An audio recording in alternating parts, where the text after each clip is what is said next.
My name is Ayelet Aldouby, and this is my dialogical partner, Atalya Laufer. And we're going to start with a punctum. Am I pronouncing it right? That's how we say it in German. Speak louder. Yes, I have to speak louder. Okay, I'll project my voice.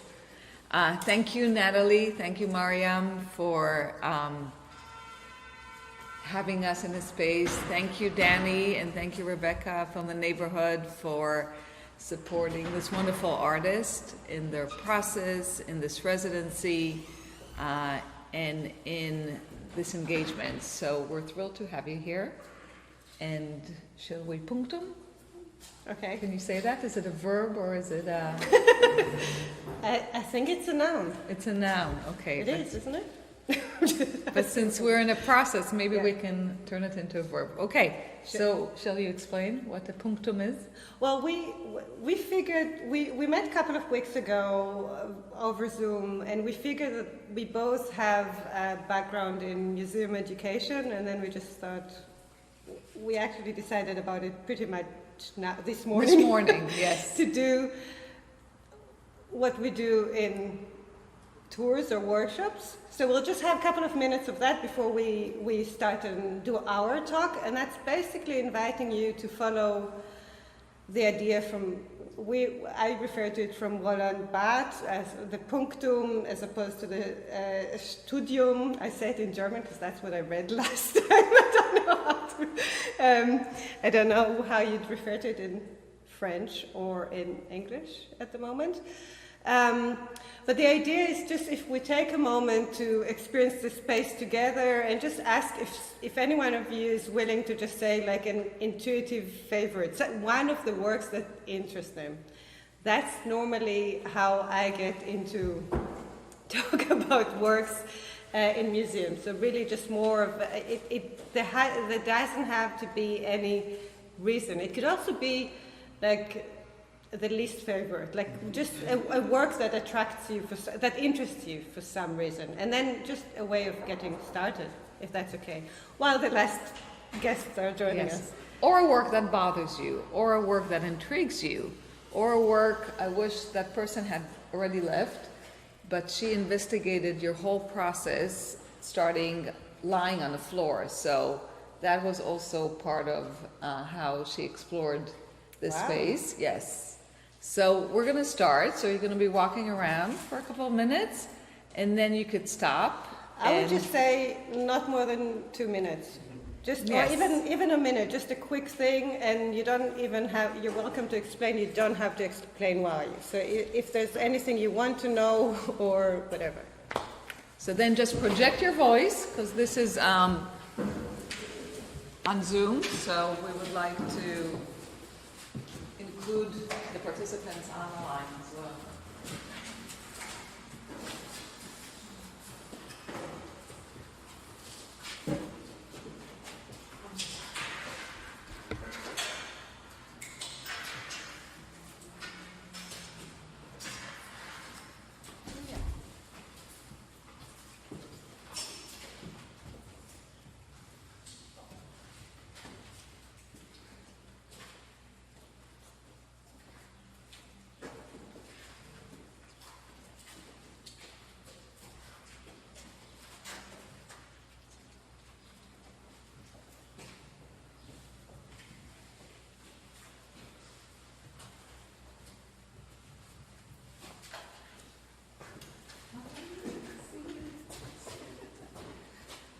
Are we ready? Are you ready? I don't know, maybe they need more time to take it all in. You can explore the works on the floor. You can step on them. You can interact with them.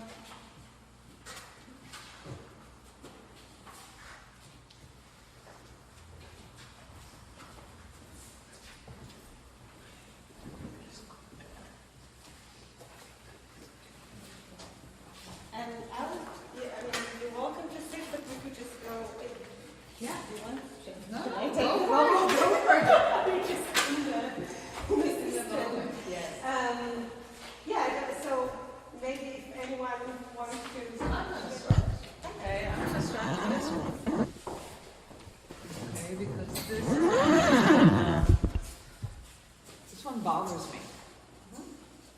Okay, it's, We haven't rehearsed that.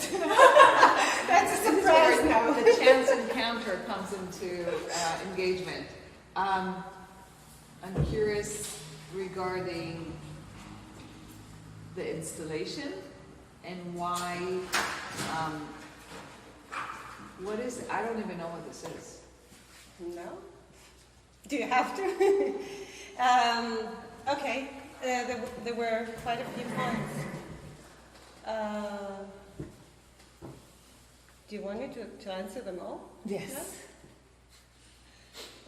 No? Okay.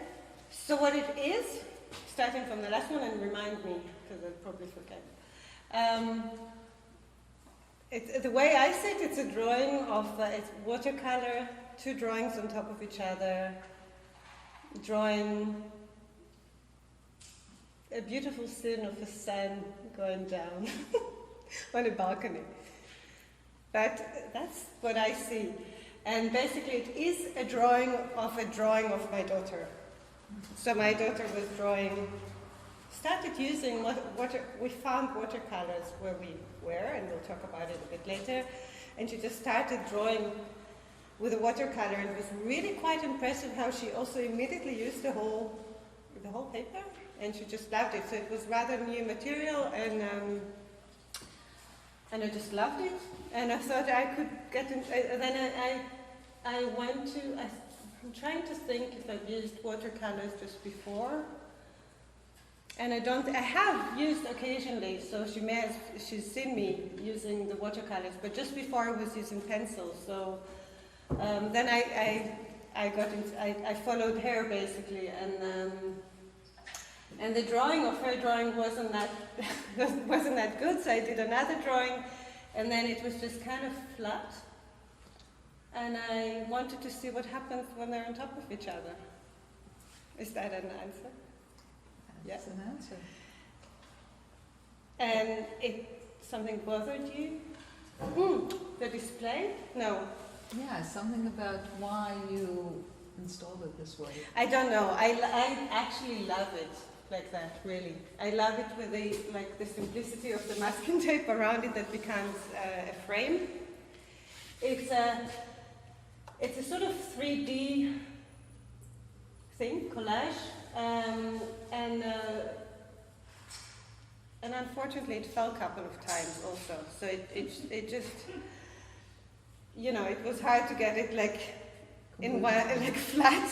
And I thought, but I really liked it, the fact that it becomes really 3D, like more of an object. So I thought I'd keep it like that. So if I were to frame it properly, I would rather have it as an object. And what I like is really, as I said, I see like sun here. I feel like it's a window, and I don't think I have here other windows, so that feels like a scenery. What did the original artist think of this work? That's a good one. I'm trying to think. She was very pleased with herself. And with the original work, but what about this one? But this one? Oh yeah, I think you should add something to. So she quite often comes to me and says I should add some colors, but I think with this one she was no, this one, because it was bigger than the other one, she came and was like, wow, that was a good one. Yeah, so yeah, I have an admirer. That daughter of mine, she's 4.5. It's a nice stage of admiring your mom. Or putting your mom on a pedestal. Yeah, and it's a nice stage for the mother also, I think. I'm standing. Anybody else before we dive in? I am. About that one? About This the one? thing you were talking about? No, maybe one more just to get us looking at another one. I'd love to hear about the floor piece. About which one? The floor piece. Is that something we want to keep for later? Yeah, we're gonna save that one because you just stole our thunder from the last part, so we're gonna, is that okay? if we- I mean, what I could say is that, I mean, just a general thing, that the decision to have the pop-up show came rather recently and quickly. And we thought of using the space a bit of as experimental space. And I really wanted, like, in the last few months in the studio, I often looked at the work and I was like, God, they're so girly, they're so pink, they're so purple, and so, well, turquoise and blue as well. But I just wondered how they'd look in other colors. And I just felt like the motifs are like unicorns and rainbows, and the colors are, you know, and I just thought that might create like sort of distancing for some people, but also occasionally for myself. And I wanted to make those copies, and I haven't made it in the studio, and then it was a great opportunity to try it. And this is an element of my work that we might talk about later, but I often use my work, referring to my work as sort of, it's a reference that I'm sort of repeatedly using also, and changing from one medium to another. If I call it a 3D object, say, then I flatten it, and like, you know, or just change the color, change the scale. So that was an opportunity to do that and see where that leads. So, do you want to start the presentation? Yeah. Then we'll have a slideshow. I was hoping someone would talk about this one. You want to talk about that one? No. I just thought this became my favorite. At some point. This one.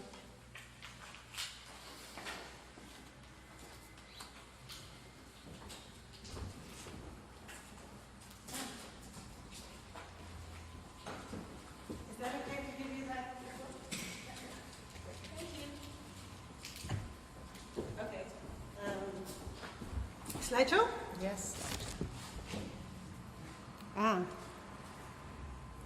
We need to turn it on. We need the slideshow. Oh yeah, it just takes time. The last 2 days I'm just not very patient. Okay. Do you want me? So let's move on to the first one, yes. So, okay. So this body of work is called the Mama line. So at what point did you start, and this is your current body of work, at what point did you start collaborating with your daughter, or can we call it collaboration? 2 questions. I'll start with the first one. So yeah, this is pretty much an explanation of the work. You figured out that here I followed my daughter, and it's basically what I've been doing in the last 4.5 months. And this is really the works with which it started, and I believe it was either the end of January or the very beginning of February. And I won the lottery. I won the lottery, not really, but I was invited to the most amazing residency through the neighborhood, or through Asylum Arts, now Neighborhood, and the Pele Residency in Berkeley, which is a residency that supports artists with families. So I was invited to stay in the most beautiful house with a beautiful studio and a garden, and I could really focus on my work as an artist without jobbing around. And my daughter also got childcare, so it was really a very special opportunity, and of course an opportunity to be in a different context. And I came up with a proposal 2.5 years ago, and I actually still like the proposal, but it, considering there's quite a bit of time in between, I did not have to follow that proposal, and I thought I would be doing something else and more research work, but I just didn't decide about it before going there. And I kind of thought, like I normally do, like you'd see later on, my work is often informed by chance encounters. We can talk about that, or anecdotes of people that I meet, stories that I hear or read. Long story short, we got into this beautiful house. My daughter immediately started drawing on this beautiful designer. I mean, not directly on the designer table, but she felt so comfortable, and she was just drawing and drawing frantically. And I just looked at her and was like, God, if I could be as free as she is, you know, it's a bit of a cliche, but I really felt like that. And I was kind of constantly, what will I be doing in the next 4 months? And I really wanted it to be a good idea and a good thing.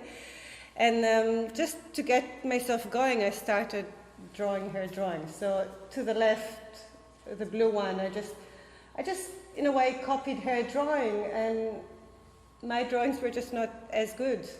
And I felt like they need to be on top of each other to make sense.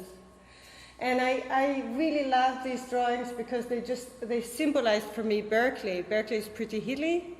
We also had a house, right? In Berlin, we live in an apartment block, so it was a very different thing. And for me, this just made sense.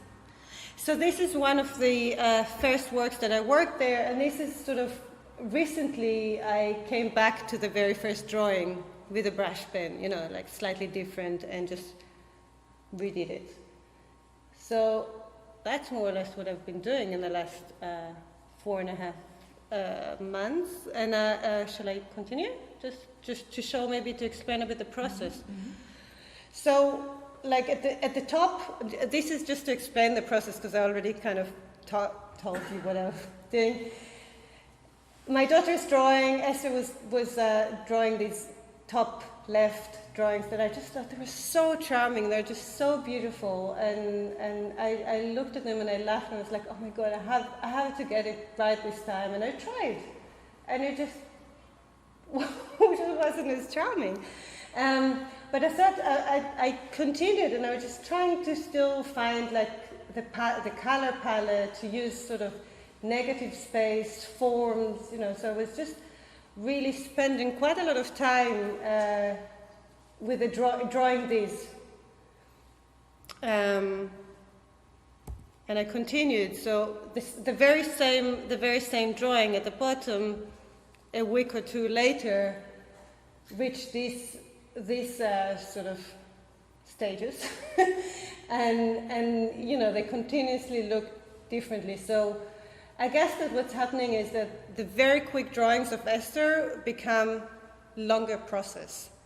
And also here, like, I think there's a transformation in terms of an emotional space also that you see. And in this case, I often listen to the radio. In that case, I was listening to the BBC radio quite a lot as the war broke out. And, you know, I was in a different zone, and it just felt a bit odd to be drawing rainbows and sun, but at the same time I was in Berkeley and it was sunny and it was amazing. So, you know, I was thinking about these things and I wanted actually to portray them both somehow. And then at some point something interesting happened, and Esther was starting to draw my drawings of her drawings. And you see to the left that she started cutting, and you know, it was just really interesting. So of course I took the opportunity to continue, and then I was drawing her drawing of my drawing of her drawing, and this here, you know, it became even more the process became even more intricate or elaborate, that I was literally cutting all the lines. Made them sort of noodly, and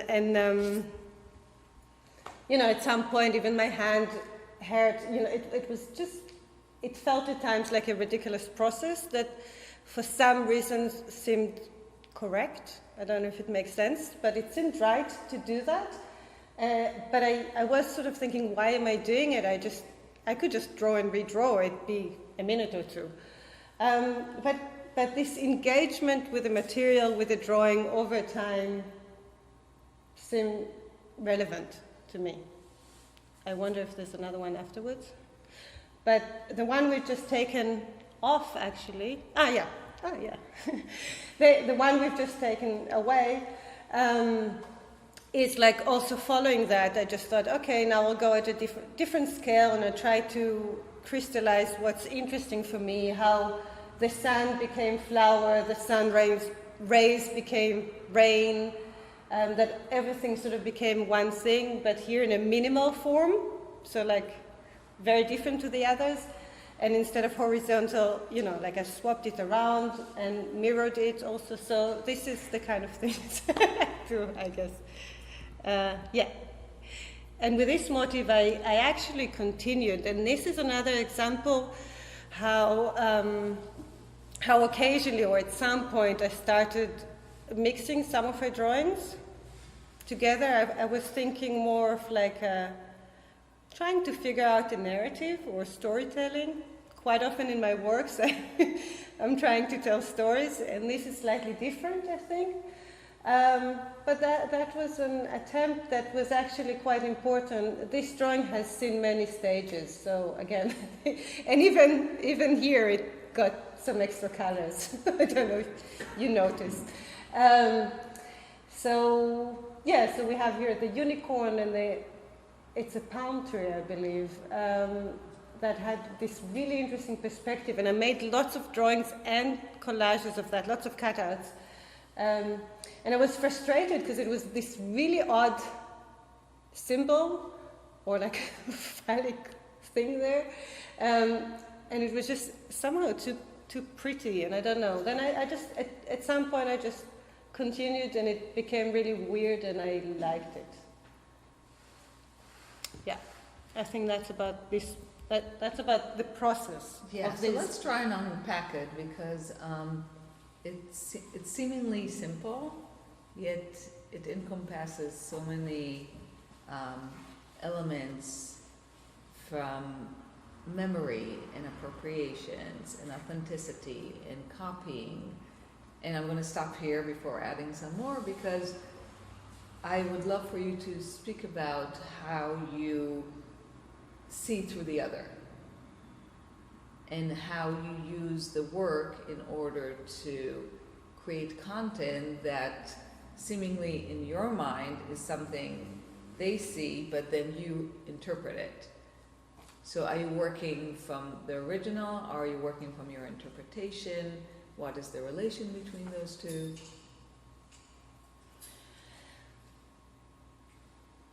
The very first question, I think, was how do I see it, or how do you see through the other? And my answer is like, I'm sorry, I know it's an annoying answer, but it's like if I really knew, I wouldn't have continuously done that. Yeah. But it's something that now really over 20 years, this process seemed to be intriguing for me. And every time I do it, I knew, like I don't necessarily realizing that I'm copying now something. And I do say copy, and I actually refer to it as, in this case, drawing from observation, which is a bit odd. So I actually really, I was hoping to be drawing from observation in the nature. But I ended up drawing her drawing, and I draw from looking at them. And some more than others, but I generally try and be accurate to a particular, like not extremely accurate with my copies, but I am looking if the line kind of goes like that, I follow that, but I don't have to measure it exactly.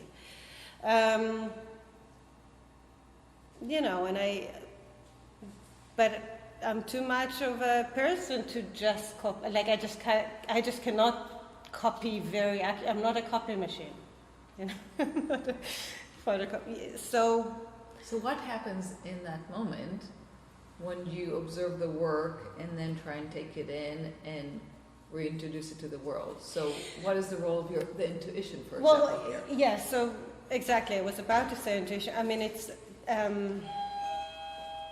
think what's, I guess who's that? I don't know. So I think, where was I? Intuition. Intuition. Well, I think that often I would just be copying to get my brain working, to just just see what's happening. And it's often a surprise. I often think, or every time I think that I'll be able to make a great copy. Every time I get disappointed that it isn't, and then I do another one, and then I want to see what happens when they're on top of each other, and I'm just waiting till the point it starts to make sense. I'm sorry I sound like an artist now. No, but what you're describing, for example, is what Donald Shawn, who was a philosopher of, and he kind of put the framing around reflective practice. He described it exactly like this, that you reflect in action and then you reflect on action. Mm-hmm. So when you do that, can you recognize that moment when you stop and you actually acknowledge the original work and then say, okay, I'm going to keep those lines going, but at the same time, here's my interpretation of it. Here's my addition of it, into it. Here's my reflection of it and on it. Yeah, I mean, I think that's probably after I did 2 or 3 drawings and put them on top of, yeah. I think, at some point I just realized it became a bit of a method, right? Although every time I surprise myself. So I think later it's at the point that I try and put them on top of, I figure, okay, I have now drawings, and now I'm going to make something out of the drawing. Yeah. And that kind of raises, I guess, the question if hair drawings are just point of departure for me to realize something, and I guess they are. But, yeah. So that leads us to, this is an installation view of an introduction to what you usually do as a methodology, which is using other artists as points of departure. Mm-hmm. Is that correct? Mm-hmm. To a certain degree? Yeah. So was there a point in your trajectory where you decided that this is what I'm going to do, or was it more of an intuitive process where you would be inspired by a work and then say, okay, here's my take on it, here's my interpretation? Yeah, I think it's really what I've just said before. It's every time a surprise. And the last few months that were pretty intensive rethinking and reflecting about my work is I realized I've been doing it for 20 years. So it's no longer a surprise. Now I'm saying it like I'm going to say it in the next half an hour, and then I'll just know that that's what I'm doing.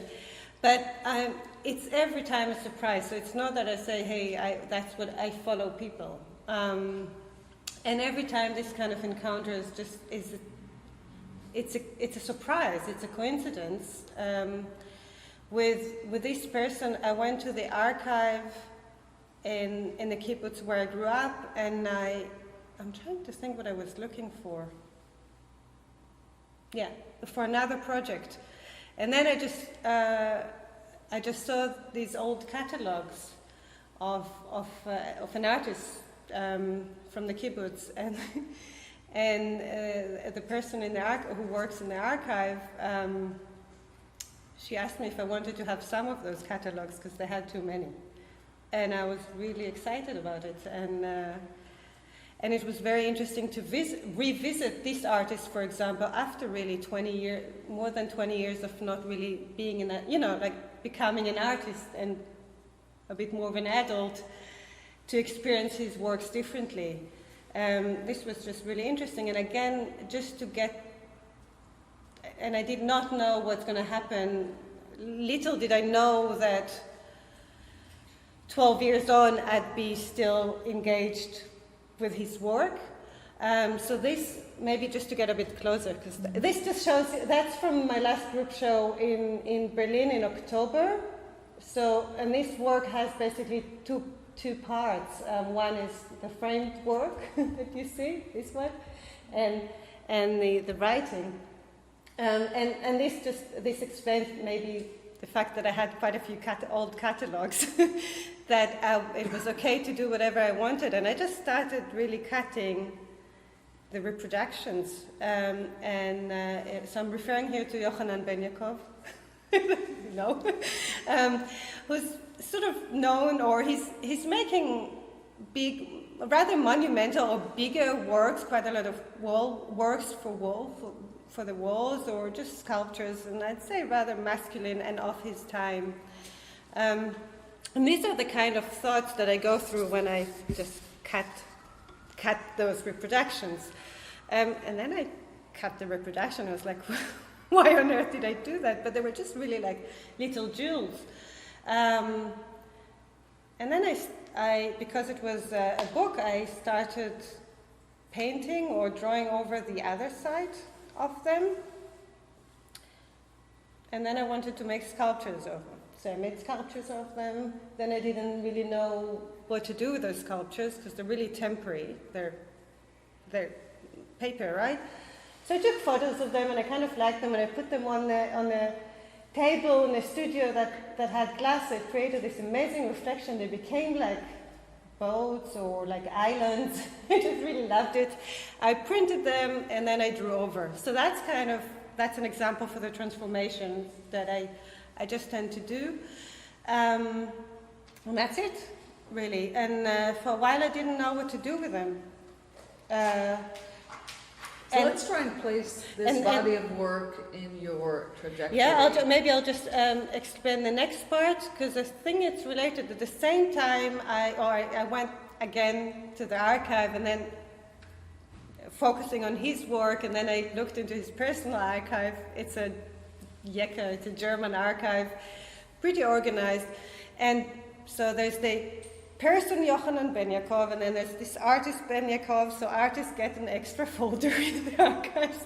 And there was quite a lot about him saying that no one understands him and complaining about quite a few things. But then there's this fantastic document, 9 pages of his autobiography that he wrote in his handwriting. And the first thing that struck me was that his handwriting was really sculptural, was really like his works, and I loved it. And then I continued reading, and then his whole life story unfolded, and the way that he writes was just magically. He wrote in Hebrew, but it was so German, and I just thought it was fascinating, because for me, I live like in the opposite way. I live in German as a Hebrew native speaker, so it's kind of the opposite. And he was very associative with the way he talked about things, which is really the way his work is. And I just found it fascinating. And I wanted to do something with it, and I just did not know. And I had it with me, moving from one place to another in the last 12 years or so. And then this exhibition opportunity came, and the curator really wanted the work of Jacob, and I thought that it's an old work, and I just took it as an excuse to get that out of my system, and like I do, I just copied his handwriting, and it didn't work that well, of course, and you see that big roll. This took me about a week. So literally his rather hasty handwriting, I was really trying to copy it very accurately, which is a conundrum, right? It doesn't make sense to write like someone wrote quicker and then to be very slow in that, and you see that, and it sort of created a handwriting that is neither his nor mine. Something also about the gender is kind of interesting, because I feel like there's some of these kind of attributes there. So I think that's a typical Atalya work in this sense, like in terms of my thought process. So where is this body of work placed in your trajectory? Is it at the beginning of the process where you start appropriating other artists as a process, or is it in the middle? Are you playing homage as kind of a way of being, or is it something that has become, from the moment you remember yourself as an artist, has always been a cornerstone in your process? I think it has been a cornerstone. Yeah, like even in my BA at the foundation course before the BA, I studied in London, and over there before you start the degree you do a foundation course, and at the end of the year I remember I did this series being Cindy Sherman, so it's rather different, but I was playing myself, Cindy Sherman, who was playing herself as actress, you know, like, so, but this was I needed 10 years to understand that's, or maybe 20, you know, like, so it's not a decision that this is what I do. It's every time, yeah, so it surprises me every time. Yeah. So what, back to Jakob, okay, because in a way he's an iconic figure in your group. He's one that allows you to unpack your process and in a way commemorate his work, commemorate his process, commemorate his way of being. Was he a kibbutz member as well? Yeah. So with Yochanan, So for the members of the audience who do not know what a kibbutz is, do you want to just give a few words on No. what a kibbutz means to you? Even worse.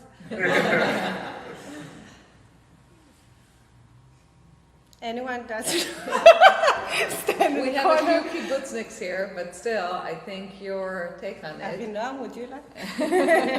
He was a happy kibbutznik. You need a kibbutznik who has Traumas. No, well, What kibbutz is it? Hazorah. Ah. which sits in the center of Israel in a really beautiful valley. You told me it's a German kibbutz, right? It was founded by Germans in the 30s.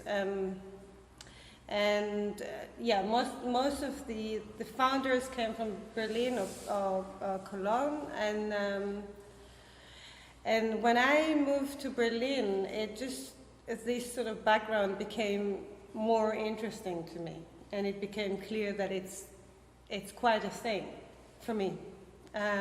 Hearing German from younger people, just having all of a sudden being able to speak the language, understanding the grammar, understanding the way they spoke certain things. I don't know, how do you say nezifot? Scolding. Scolding. Typical sort of German features. So you're talking about the German immigrants in the kibbutz who were scolding you as a child. So what you're saying is you had a different interpretation of it now that you were living in Germany. No, I think also. I'm trying to think we should change the topic. Wherever you choose to live, there are lots of different aspects. It's very strict, no? Kibbutz, if I remember correctly. If this kibbutz is strict, or generally? Yeah, it's a Prussian culture is there.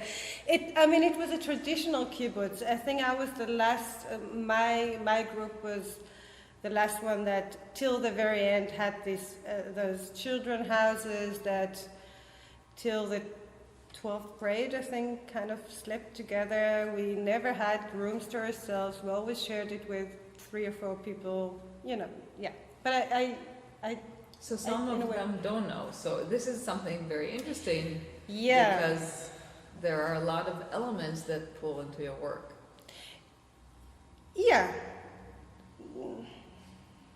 Yeah, like everything else in my biography, which is, I think that's sort of what you felt like it's important to talk about my biography, and the kibbutz is rather exotic for many people. So it's like the lots of facets within the biography that like being a mother is also for many people familiar, or like this.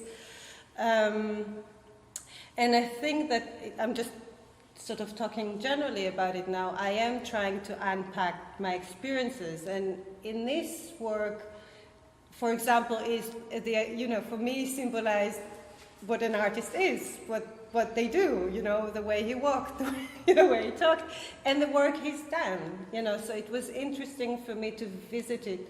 And I think this could have happened also if I were in a village in the south of France. Like, it could be anywhere, or in New York, in a, Small whatever, community. in a very small community. So, yeah. Where everybody knows each other, and everybody is supposed to play a specific role.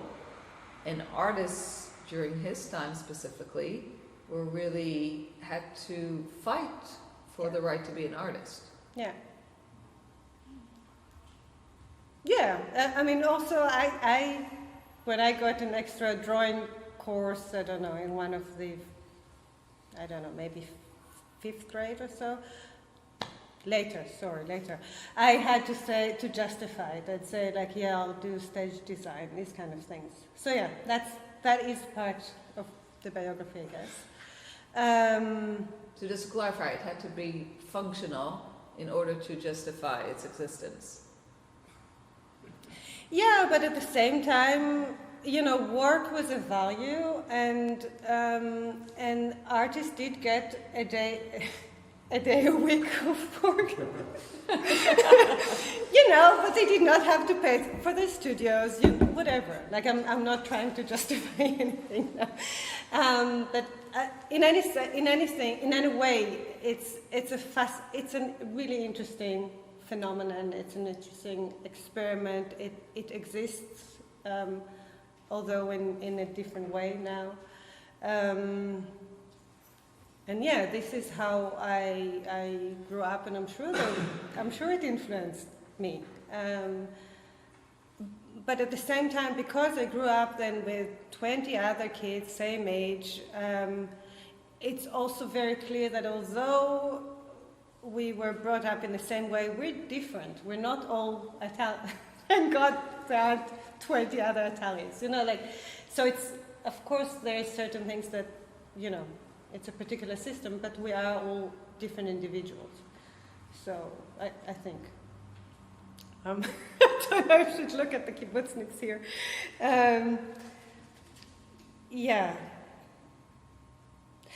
But another, I'm just taking it there's also the fact that he was, that he fled Germany, right? And not only Germany, Berlin. So on that level, and I've decided to go to Berlin. He's struggling with Hebrew. I'm sort of just about functioning in German. These elements. He's a confident man, and I'm myself. These are things that simply interest me also on that level. And I think that's what, in most of my works, there is a biographical, there is what kind of brought us together, and I'd say in that case, kibbutz, but it's also the other thing. And I mean, I love his work, and it's really almost, I don't know at what I left in 99, so there were quite a few visits in between. And at some point I just started thinking, wow, they're really good. And I don't think I've ever thought that when I was there as a teenager, at least. Yeah. So Atalya and I, in our own process, which was more dialogical, had this back and forth about integrating the biography into the questioning. Where I come from art education, where your positionality is something really essential to how you put yourself out in the world, and how you inform your knowing, how you inform your being, how you move about the space. How do your memories come into being when you engage with people, when you engage with materials? How does the material inform your work? So this is where I think that, I cannot hide it. Yeah? I'm not trying to hide it. And it's something that at the end of the day, and I think many artists, so you were describing to me in one of our conversations how you came from a school where you were taught to separate the biography from the artwork. Yeah, yeah. It was, I mean, one of my professors, not everybody, right? She thought that's just so uninteresting to work biographically. So I feel like, oh no, that's exactly what I'm doing. It just became pretty clear to me now that my works represent stations in my life, and quite often, stations or stages in my life. So, for example, motherhood, being an artist, showing something, or being in Berlin, So maybe we should. It would make sense, I think, if I show. Okay, so that takes to another stage, but again, here I am paying a homage, and I refer to it as a homage for Lieselotte Friedlander. I was invited to create work that was part of anniversary commemoration for the Nazis' rise to power. I believe it was 2013, so from 1933. And we were invited to create work in a showcase, in a display case on the Kudamm, which is the one of the more the big shopping street of Berlin, and where the sort of the known golden 20s happened, and we were kind of free to do whatever we wanted. And I just discovered this fashion illustrator, and I just initially just through a book, and I thought her drawings were beautiful, never heard of her, and I just continued to look, and I went to the depot of the Berlin Museum, and I looked at hundreds of her tiny drawings, right? So, and also some of the magazines that they were back then, and so she was fired at the height of her career because she was a quarter Jew. And she survived the war because she was a quarter Jew, but she never really managed to get back to the success that she's seen. And I just wanted to spend some time with her and bring her drawings back to the Kudamm in a way where, and her drawings depict scenes on the Kudamm, so shopping scenes, designer shops and stuff,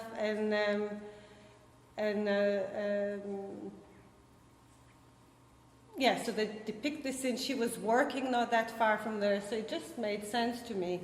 And again, so those little drawings that I noticed, I just decided to redraw rather big, and instead of putting an object inside the display case, which what I think most of the artists have done, I decided to keep the void and show the void and frame it.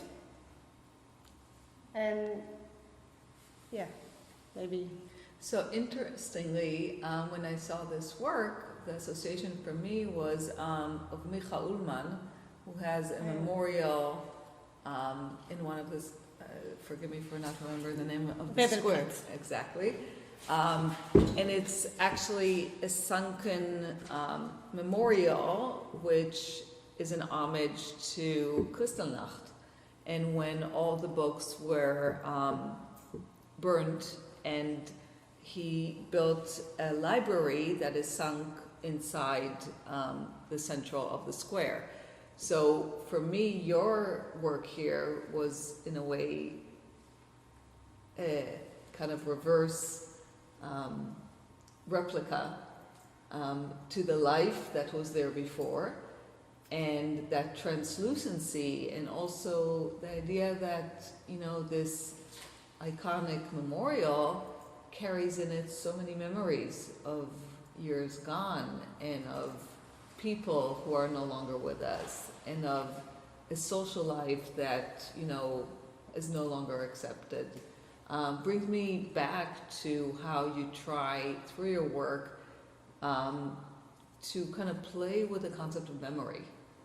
So it's through the appropriations, it's through the commemorations, it's through the homage, And it through perhaps what Walter Benjamin said, which copy can be understood as a memory. So, and that's why it was important for me to tie it back to the kibbutz, because that's in a way what you maybe intuitively did was commemorate Jacob. Yeah, I think my work was I am interested in commemorating. I also, part of my jobs, that, you know, I worked as a tour guide in the city. I did lots of Jewish tours in Berlin. I work in the Jewish Museum as well. It's important for me. And I guess at the time I was doing it, I was looking at Ullman quite a lot and showing it and talking about it. Never thought about it till you said that, which is interesting. But it's clearly there. But again, and I think it just, in Berlin, the notion of the absence is also rather clear. And in terms of, so the work with memory and commemorating, that's also an interesting aspect, because the work has, for me, two stages in a way. There's this space to make work, maybe remember in a way, the process-based of remembering, and then in a way the product that commemorates. The output to a certain degree. But what about, and this is going to tie it back to our title, what about the absence? What about the void? What about that space that carries in it so much context and content, yet cannot be visualized? I'm trying. I don't know what about it, but it fascinates me. And I've realized also, working with this layering, that's also at some point I've realized that it just fascinates me. And I think it is that space in between that becomes really important for me. We haven't talked about that. That's right. Okay. That's the chance encounter. Okay. But I think this work Yeah. drives this point straight home, because, you know, it's really, if you didn't have the negative space here, then Let's perhaps just say what we're talking about. So I think what we're referring to goes back to the title of the show, Between the Ma and the Lines. And Ma is a Japanese concept for the space between things, objects in a composition. In a Zen garden would be the space between the stones. It could be the space between us. It could be an emotional space or a physical space. And this space is not seen as negative and positive, as we often refer to here, I think. But it's as important as the object. So there's no hierarchy there. And I'd say, like, it just, with negative and positive that we're so used to, has some sort of a connotation of hierarchical. order. Yeah. And I think that's just important for me. And this is really like what's happening, that throughout the years, my works are often meetings with people, conversation with other people, and up until now, most of them were dead. So it's like one-way conversations, and that's sort of that space in between. I don't know what that is, but it's interesting for me. So there's another angle that is possible to tackle this, and, you know, there's no right or wrong here. There are no solutions. We're not trying to problem solve this, but it's the concept of the relational, okay, and how, whether it's via Esther or via the object or via the void, there is some sort of reciprocity, right?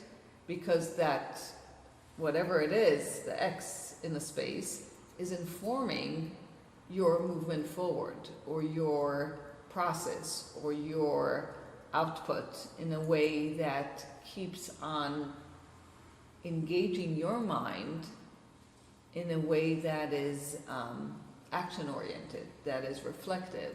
So it's a catalyst, right? Mm-hmm.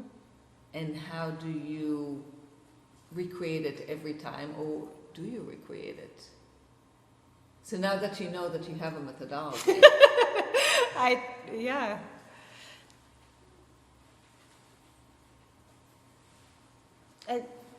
I mean, it'd be wrong to say that I'm not looking for it, right? Like I was looking for something to happen in Berkeley. Yeah. I knew something will happen. I don't think it's different to anyone else. You know, artists just do something with their encounters often, you know, and I think that's just what it is. It's just it's that punctum we talked about, you know, something intrigues me, and then, you know, for me, what's good about being an artist is that you create this space to think, to research, to make and understand what's interesting for you, or just to visualize that process, to visualize this very thought. Yeah. I feel like I need to change. This is. Yeah. so this work ties in really well into it because of the lines, because of what comes out in the void, and because of the appropriation. So can you tell us a little bit more about this? Yeah. So here I've picked an object that a phenomenon, you know, something that I don't even remember how I got into that. But these are basically based on Andres cap, their name, or sleeping caps. These are head coverings that wealthy men in this European wealthy men used to wear inside their homes to cover their head, right? Back then, most of them used to wear wigs, right? And at home they didn't have to wear wigs, and just to keep them warm, really. And I was just really just very intrigued by the sheer beauty of those sleeping caps. You know, it's just really like fancy underwear. It's very dandy, and I just thought Fancy underwear for the head. for the head, yeah. And I just wanted to look at them more and more, and I thought there was just something very interesting about that, and it became like I just thought it'd be funny to make them as still life and just block the plane also, and to make them almost explode into the borders of the canvas in a bit of a ridiculous way. I liked it, and then also to play with the object and the background in a way that would inform. So with the blue one, now that you know it's referring to the wigs and stuff, they're wigs. And here you have lice. We used to have lice with wigs and stuff. So I just, I think, I just, I think, kinim. Lice in the wigs. In the wigs. Yeah, I think that was an issue back then. I guess it still is an issue. But, you know, like I think when I work, I often, there has to be like a bit of a funny moment for me to make it worthy. Like I think it's often those moments that I feel it's a bit ridiculous, like I continue. But it also is that they're just really beautiful, and I wanted to look at them and paint them, and it's also bringing the outside, the flora and fauna inside the house. There are just lots of things about it that was fascinating for me. It was also like a bit like the still life, in any case still life, like an object in front of it, but I was thinking of the bouquet of the 17th century Dutch painters that kind of were a bit like encyclopedia and kind of filled the whole space. These were thoughts. And just to go back to the lines, it's also, I think it's somewhere between painting and drawing that it's also interesting for me.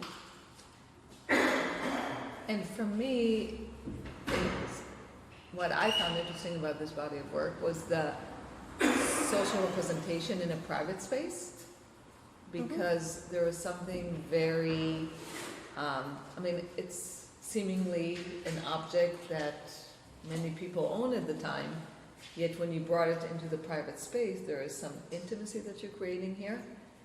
And I found that in many of your works, you know, there's that intimacy, and we haven't spoken about intimacy. Yeah, true. And how do you unpack social representations in a way that one can relate to, and can own, and can reflect on in a way that would be meaningful. So when you say one, do you mean the other, or do you mean me? 'Cause Anyone, because, you know, even with Jakob, it was about your fascination with the object and with how the object can represent his memories. So for me, this is recreating a period, recreating a social representation, recreating, unpacking intimacy in a way that takes a whole historical period, which you tend to do, and really do the punctum, right? Like bring that, turn it into an anecdote so you could work with it. Yeah. The question, I don't know what. No, it's just, I mean, it's something I do, yeah, and it's a reflection. I think I'm not particularly good in history, and I think these are just brilliant opportunities for me to learn a bit of niche history, I guess. So it's really like through stories that seem interesting for me that I dive into a phenomenon, I think. And in your trajectory, this comes before Jakob? No, that's later, That's later. 2019. Mhm. Yeah. And this, maybe just quickly to wrap it up, this is a, it actually has a funny anecdote to start with, but generally I created a book called Meine Geschichte. I'm quoting the name of the book. Meine Geschichte is basically my autobiography, but it means my story also. So I kept that, and it's by Fanny Leveld, and you see that figure in that. And what I did is I took those. Well, she has like she wrote in the mid 19th century, yeah, 19th century. She wrote like 3 bands autobiography. I took the first one where she was 30, she just moved to Berlin, and she wanted to write and make a living out of that. And I could identify, I was also 30 and I moved to Berlin and just thought that's interesting. And I didn't know, as usual, I didn't know what I was doing, and I just started copying. And this time really with a copier. So I literally copied the book, and then with a marker, I started marking in different colors the different emotions, or the different sort of, I felt high, I was excited, it was fantastic, or oh, I was so sad. And then I started cutting it and divided it up, just like everything really manually. That's an important part of my work. I think that's to do with the intimacy. So the process has to be that labor in it. And then I tried to create a story using those emotions, so referring more like this romantic German tradition of being lost in the description, so you don't really have that much story, but there's lots of emotions. And that's sort of this book, and in a bit of a ridiculous way, which is funny, and because of the repetition of those emotions, it became a bit poetic also, and funny, and it doesn't often fit grammatically, which also was something that I could refer to, that felt like it's self-reflexive, because I was just learning German, and her German is anyways 200-year-old, so it's not the German one. So it was pretty awkward thing to read, and I liked it. So it was basically this 30-year-old something talking about herself and her experiences, and there's always another woman. Occasionally in the story will be another woman, which refers to me or refers to her, so there was that sort of connection. that I thought was interesting. And this project started through just a phone call from my sister shortly after I moved to Germany. She was like, you know, we had this really famous author in our family. And I was like, oh no, not again. Sorry, my sister's watching. But I Googled, and she existed, and she was famous at the time. She was successful, completely forgotten up until about 5 years ago. Now there's a bit about her in the Jewish Museum in Berlin. So I thought I'd be researching the history and really finding the whole sort of story of the family, but pretty quickly I realized that's not my thing. And I thought it was an enough story to not. It didn't really matter to me if we related or not, and how. The fact that it sparked an interest was good, was interesting enough. So the only part we didn't talk about was, and I know it's important in your work, is the notion of playfulness and some sort of humor that you try and bring into it. So these are really heavy topics. Where is that playfulness? How do you engage it? Do you consciously think about it as a construct, as a framework when you come I think it's this, when I realize that it's ridiculous what I want to do, that's also when it gets interesting. You know, I think it's for many people, if you see that thing it doesn't exist, or, you know, like I haven't seen it before, I want to see it happening, so you do. I think it's an artist. I don't know anyone's done that. I mean, maybe someone's done that before, clearly, but not with Fanny Level, not anyone who kind of may be related to her, you know, like it's just something that I wanted to kind of go through. And what's framed, maybe that's interesting. So in that book, you see that there are numbers next to it. These are the reference numbers, these are the page numbers, so there's no word for me here, these are all quotes. And what I framed when I showed the work was all the leftovers, so all the pages from which I took out the stuff. So I think that's an element as well, that, you know, like using the leftovers or the rest, that's important. So I don't know, I just feel like it's a playful process. I don't know if there's much more to say about it. Other than setting the intention.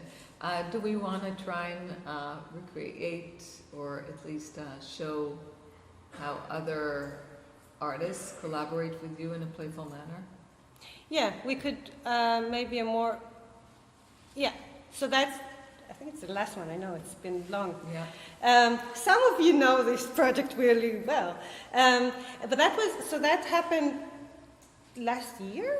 No, a year and a half? Yeah, a year and a half ago. Rebecca invited me to be part of this amazing, crazy marathon, Jewathon, talking about the lucky Jew figurines in Poland.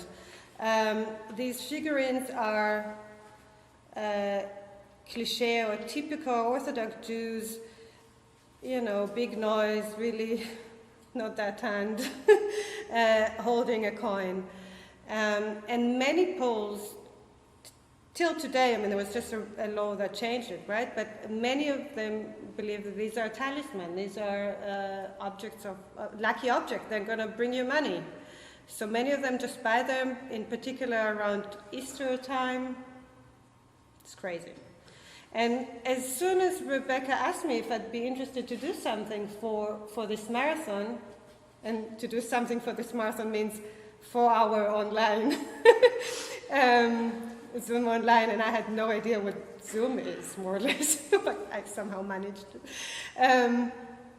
I immediately knew what I wanted to do, and I was reminded that when I actually met Rebecca in Warsaw on an Asylum Arts retreat in 2017, I took this snapshot that was amazing. It was just in a convenience store, you know. I think I just wanted to get some water or something. I saw these dolls, and I thought, that is wow. And I took this photo, and I just didn't know what to do with it, and I was sure that at some point I'd have to do something. But I managed to forget about it till that very moment. And it was really early. I was working as a teacher for a few months. So it was really like getting up in the dark, and on the way, it was a long way also, and I started writing this poem. And it was a funny poem about, you know, it was a kind of love relationship between these two. You know, they're just so, I don't even know if I need to say anything, they're so clearly opposites on, I think, almost every possible level. So I think, and then I had 4 hours to fill in, and I thought that'd be interesting to look at it for a while, but yeah, then I didn't want to create like an academic discussion, because I thought there's just people that can do it much better, and there were people that can do it much better also. And I thought I'll just do that poem and invite musicians to play with it. So I invited 20 other artists. I invited more than 20 other artists, and then at the end there were less. It was a big thing. But it was just fascinating for me to do the opposite, so to give my work to other artists that they could do whatever they wanted. And I thought we could just play one song. Mm-hmm. Yeah? Let's see.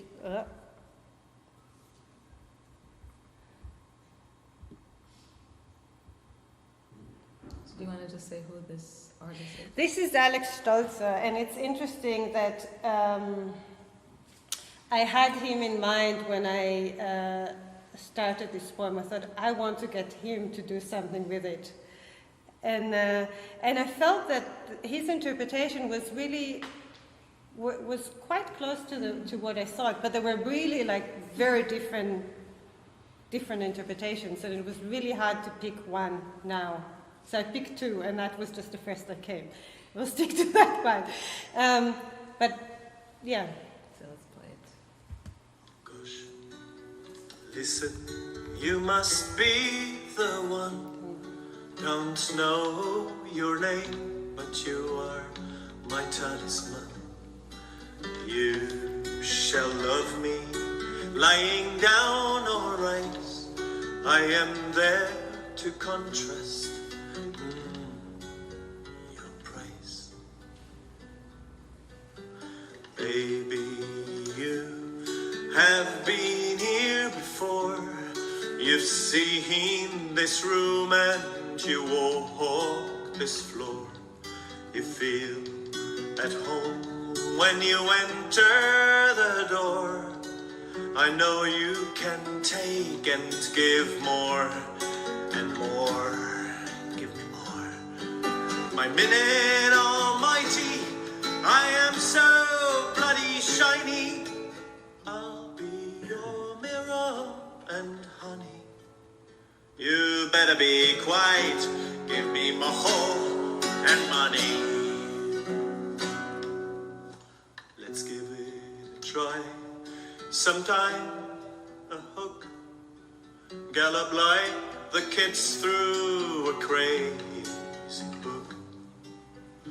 I'll be the wind, the rain, and you're the cook. I'll put all my scarves on your feisty hook. You are dark and old, I am pretty and blonde. My flowers and colors, your eyebrows are off. You are way below, I am simply on top. You're obviously playing your klezmer cop.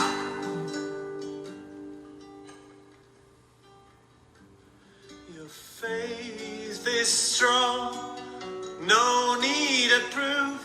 Oh, you're watching me playing the fiddle on the roof. My beauty and the moonlight overthrew you.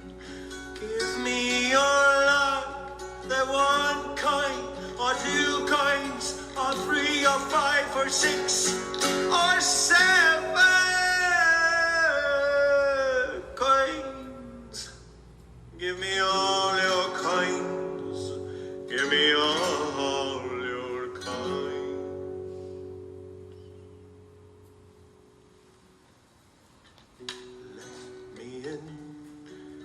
that leather box. Give me your violin or I love it, I love it so much.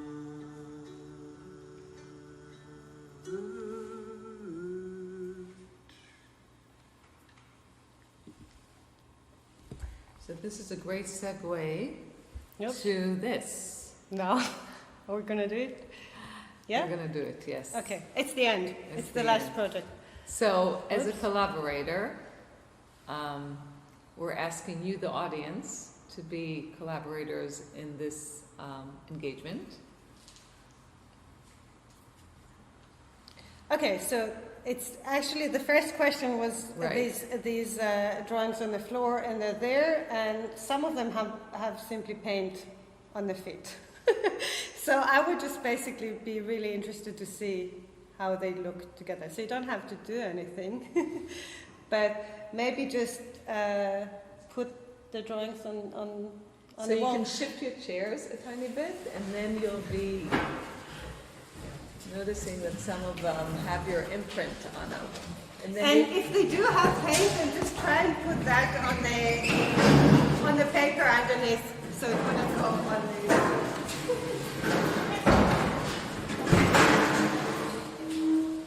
Yeah, and that's basically it.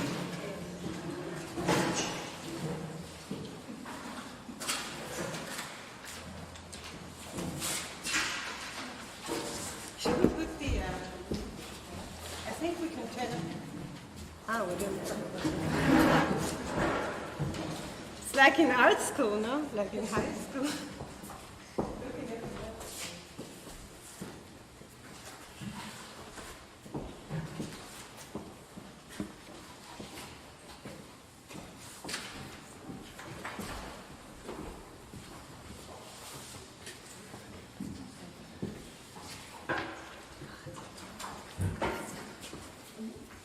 That's it. So, we're bringing to conclusion our segment. If you have any questions, we're happy to respond. Any thoughts or reflections about the artistic practice? I'd like to thank Rebecca and Danny from the neighborhood. Thank you for providing Atalya with all the resources she needs to bring her Yeah, thank you. artistic process here. Yeah. Thank you, Natalie and Mariam, for your relentless support of all the crazy ideas that were brought forward. Any reduced. questions? Yeah. And thank you, Jane and Jeffrey, also, who made it possible for me, together with Rebecca and Danny. Yeah, and thank you for sticking to this conversation. I feel like I just had a retrospective in the moment, so yeah. So just to, do you want to just say a word about where this idea came from? This is just outside my studio in Berlin. It just like a sentence. I have a studio inside a school, and I wanted to relate to the space I'm there, and I just noticed I never see the students around. It's to do with COVID, but not only. But what I do notice is that in the evening, the chairs move. So I started marking that, and that's kind of how it looked over a month and a half. And then I just sprayed over and took it off. So that's just another example of like moving from one media to another and layering and flattening. And that's how the idea to do something with the chairs came. And we had quite a thing, because for me it was really important that you don't have to do anything, or that I don't have to do anything in front of me. But that was an interesting Yeah, we process. wanted some sort of participatory part here that would not, that would be ethical and would not force you to do anything that was invasive in any way, but at the same time would inform Atalya's research and how we can bring your presence into her works in a very subtle way. So that was the idea behind it. Well, I think that's beautiful. Don't know who's done that, but that's perfect. It is, isn't it? Yeah. So thank you. Yeah, thank you everybody for being part of this process.